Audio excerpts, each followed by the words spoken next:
जय सद्गुरु. मी दामिनी रसोई से जिंदगी तक मध्ये तुमचं मनापासून स्वागत. सर्वप्रथम सखींनो, तुम्हाला नवरात्रीच्या हार्दिक मनापासून हार्दिक शुभेच्छा. सखींनो, आज आहे सप्तमी, आज आहे 7वा दिवस देवीचा. तर आपण त्याच्यासाठी खास करणार आहोत कडकण्या. आज देवीला कडकण्याचा फार मोठा मान असतो, म्हणून आपण ते करूया. चला सखींनो, आपल्याला लागणार आहे हे 2 कप गव्हाचं पीठ. हे बघा, मी 1 कप याच्यामध्ये घेतलेला आहे आणि हे 1 कप आहे. तर हे 2 कप आपल्याला गव्हाचं पीठ लागणार आहे. आणि आपण हे 1 कप आहे म्हणजे ह्याच्यापेक्षा अर्धा आहे, तर आपण ते चण्याचं पीठ घेत आहोत. आणि थोडासा रवा आणि गुळ. आपल्याला गुळाचा पाक करायचा आहे म्हणून गुळ लागणार आहे. आणि त्याच्यामध्ये स्वाद येण्यासाठी, चविष्ट बनण्यासाठी आपण काय करणार आहोत, ही बडीशोपची पावडर आहे. ही जायफळ आणि वेलचीची मी पावडर एकत्र करून ठेवलेली आहे, ती आहे. आणि ही आहे खसखस. सगळ्यात पहिल्यांदा आपण पाक करून घेणार आहोत. तर पाक करण्यासाठी काय करत आहे, मी पाणी गरम करते. पाणी उकळतंय आपलं, तर त्याच्यामध्ये आपण काय करूया, खसखस घालून घेऊया. 1-2-3 चमचे खसखस. छान अशी चव येते त्याला. ही जायफळ आणि वेलचीची पावडर आहे. कोणताही तुम्ही गोड पदार्थ करणार त्यावेळेस हमखास त्याच्यामध्ये तुम्ही बडीशोपची पावडर घाला, खूप छान स्वाद येतो. आपण 2 चमचे बडीशोपची पावडर घालणार आहोत. आणि आपण थोडंसं त्याच्यामध्ये थोडंसं असं तूप घालणार आहोत, का तर तुपाचा स्वाद खूप छान असतो. आता आपल्या पाण्याला उकळी येत आहे. आपण काय करणार आहोत, त्याच्यामध्ये हा गुळ आहे. आता गुळ किती टाकायचा तो तुमच्या आवडीनुसार आहे, तुम्ही किती गोड खाता त्याच्यावरती. आपण गुळ टाकूया. जरा आहे ना, ह्या पिठामध्ये गुळ जास्तच टाकायचा, म्हणजे ना गोड अशी छान चव येते.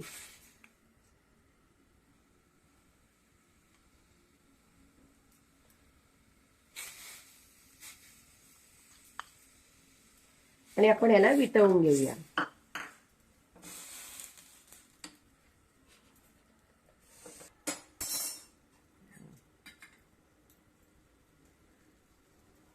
आपण थोडासा ना याच्यामध्ये गुळ वितळून घेऊया.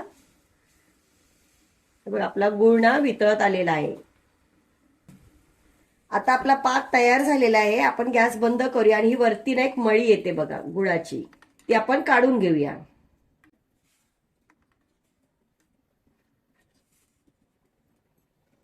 आता पाक ना आपण 5 ते 10 मिनिटं थंड करण्यासाठी ठेवूया. आपण जे पीठ मळणार आहोत ना, त्याच्यामध्ये टाकण्यासाठी आपल्याला मस्त कडकडीत असं तेल हवं, कारण आपण करत आहोत कडाकण्या. आता हे आपण पीठ घेतलेलं 2 कप, ह्या कपाच्या साह्याने आपण 2 कप पीठ घेतलेलं गव्हाचं.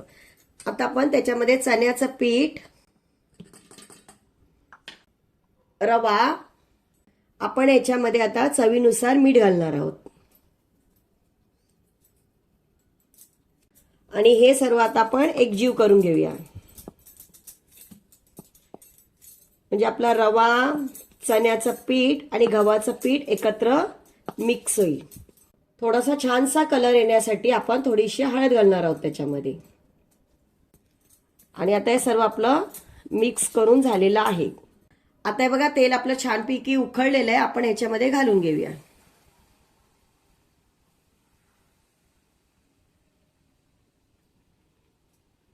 आणि मिक्स करून घेऊया. तेल गरम आहे, उकळलेलं आहे, म्हणून हात घालायचा नाही डायरेक्ट. आपण चमच्याच्या साह्याने मस्तपैकी त्याला हे करूया. किती खमंग असा छान सुगंध येतोय बघा त्याला. आता आपला पाक थंड झालेला आहे. आपण तो सर्व याच्यामध्ये घालून घेऊया. जसा लागेल तसा थोडा थोडा घालणार आहोत, तर आपल्याला किती लागणार आहे तो अंदाज बघायचा आहे. आता आपण पीठ छानसं असं मळून घेऊया याच्यामध्ये. आता आपण हाताने मळूया. आणि जसं आपल्याला पाणी लागेल तर आपण हे गोड पाणी आहे जो आपण पाक केलेला तो पाक त्याच्यामध्ये घालून छानसं मळून घेणार आहोत. थोडंसं हे पीठ ना घट्ट असं मळायचं, जास्त पातळ नाही मळायचं. हे बघा, मस्तपैकी मऊ असं छान आपलं मळून झालेलं आहे. आपण आता एका बाउल मध्ये काढून घेऊया त्याला आणि एक 5 मिनिटं रेस्ट करण्यासाठी ठेवूया। हे बघा आता आपण ना रेस्ट करायला ठेवलेलं आपलं मस्तपैकी पीठ छान मुरून झालेलं आहे। 5 मिनिटं झालेली आहेत। हळदी कुंकूचा करंडा आपण बनवूया।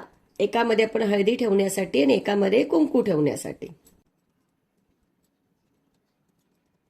आणि याला आपण तळून घेणार आहोत मस्तपैकी।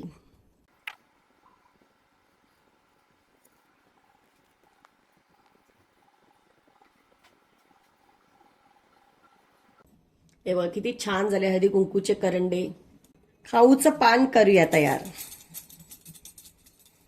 तर एक पोळी लाटून घ्यायची, थोडेसे जाडसर असं लाटून घ्यायचं आपण, जास्त पातळ पण नाही आणि थोडं जास्त जाड पण नाही।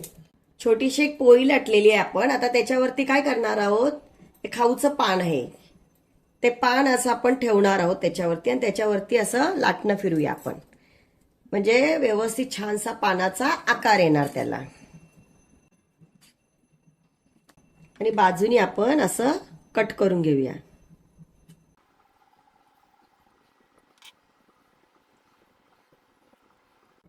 मस्तपैकी आपलं खाऊचं पान तयार झालेलं आहे। याच्यामध्ये आपण एक खड्डा, छोटासा असा खड्डा करणार आहोत, कारण आपल्याला ते ओवता आलं पाहिजे म्हणून आपण असा खड्डा करणार आहोत। आणि आपलं खाऊचं पान तयार झालेलं आहे। थोड्याशा अशा आपण चिरा पाडून घेऊया वरती, एकदम हलक्या हाताने आणि वरच्यावर, कारण त्याच्यामध्ये आलेल्याच आहेत पण ते आणखीन उठून दिसण्यासाठी आपलं खाऊचं पान तयार आहे। हे बघ किती सुंदर पान झाले। देवीची जोडवी आणि बांगडी बनवून घेऊया आपण। त्यासाठी असा गोल गोल राऊंड करायचा, थोडासा पातळ असा करून घ्यायचा। हे बघा मस्तपैकी गोल गोल गोल गोल असा राऊंड करून घेतला आपण। आपण छोट्या छोट्या देवीच्या जोडव्या करून घेणार आहोत, अशा गोल अशा मस्तपैकी। हे बघा देवीच्या पायातली जोडवी आपण करूया, अशी दुसरी पण करून घेऊया। या झाल्या देवीच्या जोडव्या। आपण बांगडी करून घेऊया। आपण देवीचं मंगळसूत्र करून घेऊया।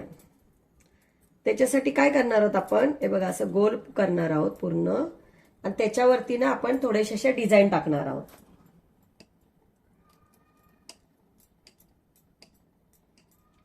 आणि असं प्रेस करून घेऊया, म्हणजे ते व्यवस्थित चिकटल्या जाईल।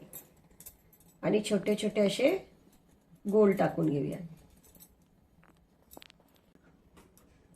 हे बघा मस्तपैकी ना असं प्रेस करूया, म्हणजे ते निघणार नाही। आणि याच्यावरती ना आपण डिझाईन घालूया थोडीशी,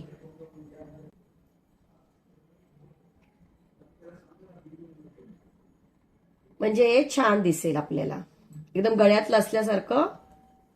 आपण जसं काही खरोखर गळ्यातलं आणलेलं आहे त्याप्रमाणे आपण थोडीशी अशी डिझाईन करूया त्याच्यामध्ये। हे बघा आपलं झालंय गळ्यातलं तयार।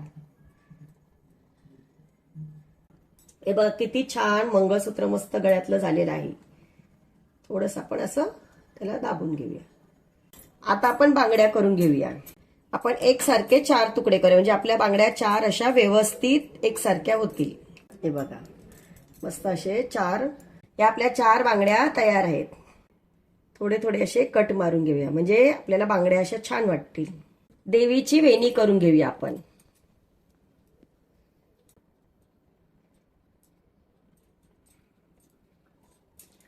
थोडीशी अशी दाबून घेऊया। हे बघा किती छान आपल्या देवीची वेणी झालेली आहे।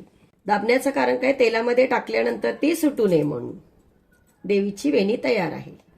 देवीसाठी फणी करणार आहोत, तर हे आपण पहिला लाटून घेऊया। जास्त जाड पण नाही आणि जास्त पातळ पण नाही। हे बघा, आणि आता हे जे आहे केकचं आहे मोल्ड, त्याच्यानेच आपण सुरीने असं कापून घेऊया त्याच्यात।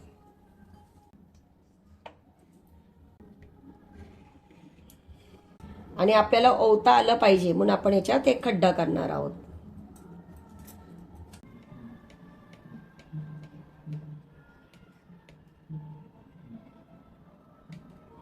ही आपण केलेली आहे मस्तपैकी। ही बघा आपण बनवलेली आहे देवीसाठी फणी, किती छान झाली बघा। आता आपण करूया सुपारी. ही पानावरती ठेवण्यासाठी सुपारी. आता आपण याच्या पुऱ्या करून घेणार आहोत. तर पुरी करण्यासाठी आपण असं लाटून घेऊया सर्व. आणि बघा मी थोडं जाडसरच ठेवलेलं आहे. हे बघा असं प्रेस करून छानपैकी मग आपण याच्यातून हे बघा किती छान अशी पुरी झाली. माळीमध्ये ओवताना छान ओवल्या जातात आणि वजन होत नाही. आता आपण याच्यामध्ये काय करतो, याला खड्डा करणार आहोत. खड्डा करण्याचं कारण काय आहे, तर आपल्याला ओवता आल्या पाहिजेत म्हणून छोटेसे असे खड्डे करून घेणार आहोत. हे देवीचं केलेलं आहे आपण पैंजण. तर फोकच्या साह्याने आपण अशी डिझाईन करूया आणि त्याला असं फोल्ड करूया. हे बघा देवीचं किती छानसं पैंजण झालेलं आहे. आणि बघा डिझाईन आली आहे की नाही मस्तपैकी, है ना. आपण दुसरं पण पैंजण करून घेऊया. हे बघा आपण बनवलेला आहे देवीचा पूर्ण शृंगार, तिचा साज, तिचे दागिने म्हणता येईल. हे पान सुपारी आहे, हळदी कुंकूचा करंडा, या बांगड्या आहेत. हे बघा 4 बांगड्या केलेल्या आहेत आपण. ही जोडवी आहे, हे गळ्यातलं आहे, ही वेणी आहे, फणी आहे. हे बघा पैंजण, पायातले पैंजण आणि ह्या पुऱ्या. आता आपलं तेल गरम झालेलं आहे. आता आपण जे सर्व देवीचं शृंगार बनवलेला आहे आणि जे सर्व पुऱ्या केल्या त्या आपण तळून घेऊया.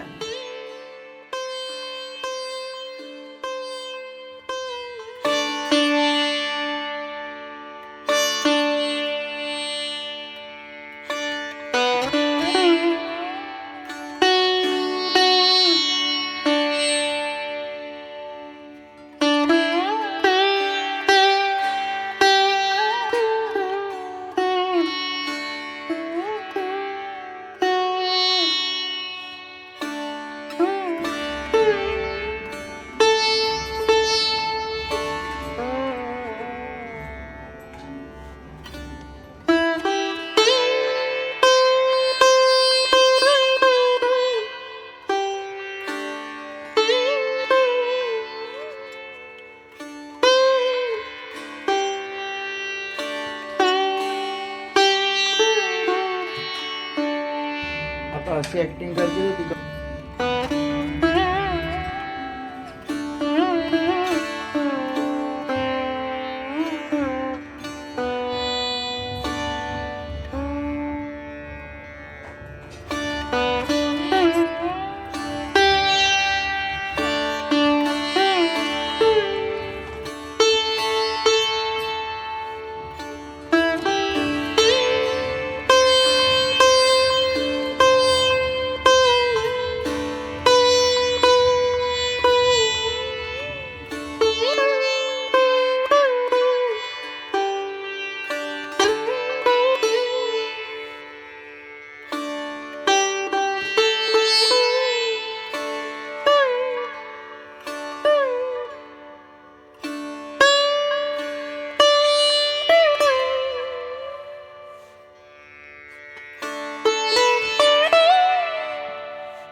भाग. तर आपण या भागामध्ये आज केलेले आहोत कडकण्या. कडकण्या केलेल्या आहेत, पण देवीसाठी त्या पिठापासून आपण खास देवीचे अलंकार बनवलेले आहेत आणि ते अतिशय सुंदर झालेले आहेत. सर्वांना मनापासून हार्दिक शुभेच्छा.